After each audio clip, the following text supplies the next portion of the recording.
Ayan po mga kapitay, isa ho magandang oras po sa lahat at welcome po sa aking channel. Nako, tila malulungkot po dito si dating House Speaker Martin Romualdez po mga kapita, sa naging pahayag po ng Office of the Ombudsman. Akala siguro ng kampo po ng dating House Speaker na wala na pong panalo po mga kapita, ito hong Ombudsman, okay, dahil ho sa pag-recant mga kapita ng ilan ho sa mga testigo po nila, laban ho dito kay dating House Speaker Martin Romualdez. Ito hong tatlong mga dating sundalo po, miyembro po ng Brave 18, at ito hong si Orly Gutesa po, mga kabida. Nauna hong nag-link po kay Martin Romualdez, na dinalhan daw niya ng mali-malitang pera po, mga kabida, sa kanyang bahay, dyan po sa McKinley Street sa Taguig, po. Okay? Ito po yung bolta po ng ombudsman, mga kabida. Kasi, hinihiling kasi ng kampo po, ni dating House Speaker Martin Romualdez, na ibasura na po yung investigasyon ho, mga kabida, laban po sa kanya. Dahil ho dito sa pag-recant ng mga personalidad po, mga kabida, na binanggit ko po kanina, po. Okay? So, ibig sabihin, wala na pong ebidensya, against the former speaker. Pero buwalta po ng ombudsman, mga kabida, po. Okay? Ito yung kanilang sinabi, ombudsman, binara ang kampo ni Martin Romualdez. Hindi eraser ang recantation. Anong ibig sabihin po? Okay? Hindi ibig sabihin na nag-recant po, mga kabida, ito hong tatlong mga dating sundalo, mga miyembro po ng Brave 18, mga kabida. Okay? At ito hong si Orly Gutesa, po, okay? Mawawala na po yung kaso, mga kabida. Okay? Hindi na po ipagpatuloy po ng ombudsman yung kanilang investigasyon.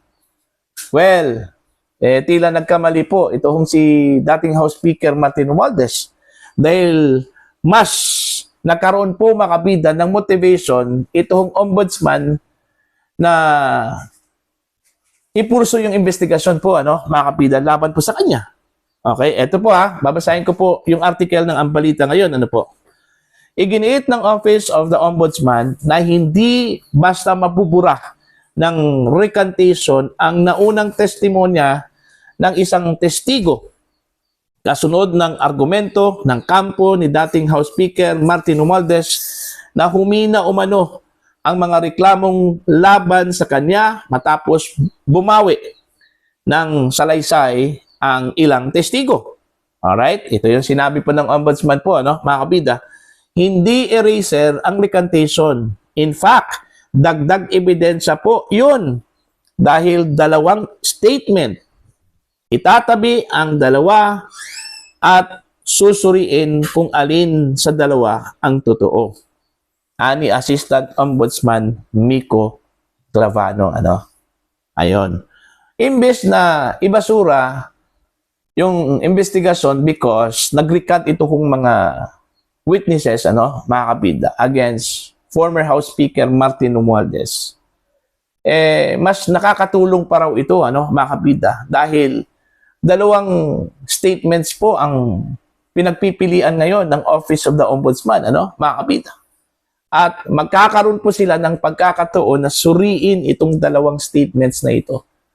Kung alin ba sa kanilang dalawa ang gagamitin para i-prosecute ito kung si Martin Romualdez, mga kabida. Partikular na tinukoy ng kampo ni Romualdez ang pagbawi ni retired Marine Orly Gutesa sa nauna nitong salaysay na nag-uugnay sa dating speaker sa umano'y cash deliveries. Hiniling din ng kampo ni Romualdez na ibasura ang plunder graph at iba pang mga reklamong inihain laban sa kanya. Pero ayon kay Clavano, ang pagkakaroon ng dalawang magkasalungat na salaysay ay nangangahulugang kailangan pang siyasatin kung alin ang totoo. Actually, ibig pong sabihin, isa sa mga statements ay sinungaling. Alin po ba dito ang talagang pinanindigan ng mga tao, ani Clavano? Kinwestiyon din niya ang mga pangyayari kasunod ng ilang recantation kabilang ang mga aligasyong may nag-alok umano ng pera kapalit ng pagbawi ng testimonya. bakit biglang nagtago pagkatapos nag-recant? Bakit maraming info ng binayaran para mag-recant? Ito ang mga dapat tanungin, dagdag pa niya. Sa halip na ituring na pambura o eraser, sa naunang testimonya, iginiit ng ombudsman na karagdagang ebidensya ang recantation na kailangan timbangin at siyasatin bago matukoy kung aling bersyon ang makapagkakatiwalaan. Ayon. Yun yung statement po ng ombudsman. So, ibig sabihin po, mga kabida, hindi po nila ibabasura po itong investigasyon ho, laban ho kay dating House Speaker Martin Romualdez. Itutuloy po nila ito, mga kabida. At nagkakaroon po sila ng pagkakataon po ngayon, para suriin itong dalawang mga statements na ito, Yung unang in-execute po, mga kabida, ng mga dating sundalo at ni Gutesa at yung bago. Okay? Dito ho sa dalawang statements, isa ho dito nagsisinungaling. Okay? Siyempre naman, ang kukunin po ng ombudsman dyan, mga kabida, yung totoo. Hindi yung nagsisinungaling, mga kabida, po. Diba? So, hindi pa po off the hook dito si dating House Speaker Martin Romualdez, mga kabida. Sad to say, medyo frustrated po sila dito ho sa kanilang hiling, mga kabida, na ibasura itong investigasyon po ng ombudsman. Dahil malinaw po sa statement po, mga kabida, ni Assistant Ombudsman Miko Clavano, na itutuloy po nila ang investigasyon, despite, mga kabida, sa pag-recant ng ilang mga personalidad, dahil hindi to ticket po, yung kanilang recantation, mga kabida, na humihina po ang kaso. Humihina po yung reklamo po, mga kabida, po. Okay? Kung susuriin mo, mga kabida, po, yung recantation, actually, hindi ho binibigyan ng bigat yan masyado, mga kabida, dahil, ibig sabihin lang yan na nagsisinungaling.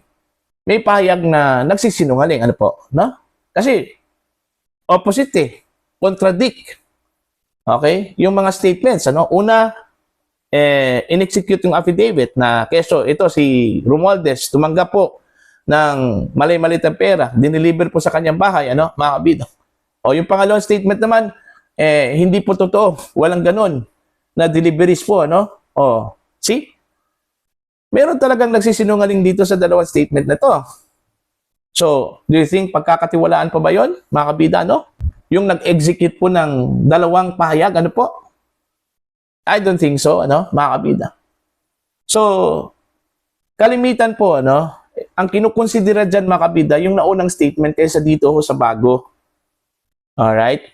Kasi may tuturing pong pagsisinungaling po yung bago mga kabida, po. Diba? Kaya nga, kahit na po, mga kabida, nag-recant itong mga personalidad na ito, okay, tuloy pa rin yung investigasyon po ng ombudsman laban ho dito kay Martin Romualdez. At hindi lang po itong mga personalidad na nag-recant po, mga kabida, ang hawak na testigo po ng ombudsman, mga kabida. Marami pa po silang mga testigo, Meron pang natirang 14 na mga miyembro po ng Brigade 18, na meron pong alam patungkol ho sa money delivery scheme. Diba? So, yun. Ang masasabi ko lang po, mga kabida, medyo frustrated itong kampo po ni dating House Speaker Martin Romualdez na ibasura, mga kabida, yung investigasyon ng Office of the Ombudsman laban po kay Congressman Romualdez dahil sabi na nga ni Assistant Ombudsman Clavano magpapatuloy po yung kanilang investigasyon mga kabida at hindi po eraser o pambura mga kabida itong recantation po ng mga personalidad na ito para lang po itigil ng Office of the Ombudsman yung kanilang investigasyon laban ho kay dating House Speaker Martin Romualdez. Understandably po, gagawin talaga ng kampo po ni Romualdez ang lahat, para lang po mapigilan itong investigasyon po makabida ng Office of the Ombudsman, Bakit? Dahil the moment na magkaroon po ito ng resolution, lalong-lalo na po kung ang resolution po merong probable cause, dito sa kanilang iniimbestigahang plunder po, against Romualdez, delikado po to, mga kabida. Dahil sigurado po ako, iaakyat yan sa Sandigan Bayan, and the moment maakyat po yan sa Sandigan Bayan, maglalabas po yan ng arrest warrant. Remember, ang plunder case po ay wala hong piyansa yan, mga kabida. Okay? Sigurado hong makukulong ito hong si dating House Speaker Martin Romualdez kung umabot po yan sa Sandigan Bayan, mga kabida. Kaya, dito pa lang sa level ng investigasyon ng Ombudsman, gagawin talaga nila yung lahat, para lang po, hindi po matuloy, mga kabida, yung pagsampa po ng kaso. Kaya ginamit po nila itong argumento na wala na pong ebidensya, mga kabida, ang Ombudsman dahil nag-recant na po yung kanila kong mga testigo, kaso lang po, giniit po ng Ombudsman na hindi po eraser. Hindi ho pambura, yung recantation. So, ibig sabihin, malakas pa rin, sa kanilang pananaw, yung kaso po nila, laban ho kay Martin Romualdez, mga kabida, po. Diba? So, depende na po yan, kung hanggang saan aabot po yung investigasyon po ng Office of the Ombudsman laban ho dito kay Martin Romualdez, mga kabida. Basta para sa akin, napaka-frustrating po sa panig po ng kampo po ni dating House Speaker Martin Romualdez. Yung statement mismo ng Ombudsman, mga kabida, na hindi po eraser, okay? Hindi po ibig sabihin na nag-recant po, mga kabida, ito kung mga personalities na ito, ititigil na po nila yung investigasyon. Alright? Para po sa inyong opinion at pananaw po, please comment down sa mga hindi pa po subscribe po sa channel. Please subscribe, just click the subscribe button. Click the notification bell kay all para updated po kayong mga kabida sa aking mga uploads. Maraming salamat po sa inyo lahat.